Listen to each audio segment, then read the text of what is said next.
मुंबईमध्ये झालेल्या समता परिषदेच्या बैठकीत छगन भुजबळ यांच्या नाराजीचा सूर दिसला आणि छगन भुजबळ यांच्यावर सरकारमध्ये अन्याय होत असल्याचा आरोप कार्यकर्त्यांनी केला। इतकंच नव्हे तर सरकारनं जरांगेंच्या मागण्या मान्य केल्या तर त्यावरती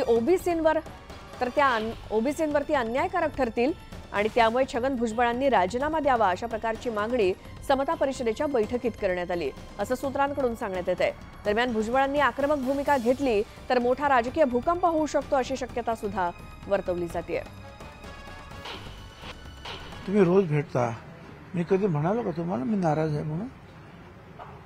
कधी कधी एखादा दिवस जातो मध्ये, नाही तर तुम्ही भेटतातच। अरे असं हे राजकारणामध्ये जे आहे पक्षामध्ये राहून काय वेळेला ज्या काही गोष्टी मिळतात काही गोष्टी नाही मिळत, पुढे जायचं असतं।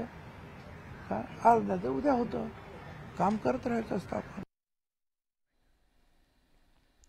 दरम्यान गिरीश महाजनांनी भुजबळांच्या राजीनाम्यावरती प्रतिक्रिया दिली। छगन भुजबळ यांचं याबाबतीत कुठेही काही दुमत नसून ते परिपक्व राजकारणी आहेत आणि मुद्दाम बोलायचं म्हणून भुजबळ काहीही बोलणार नसल्याचं महाजन म्हणाले।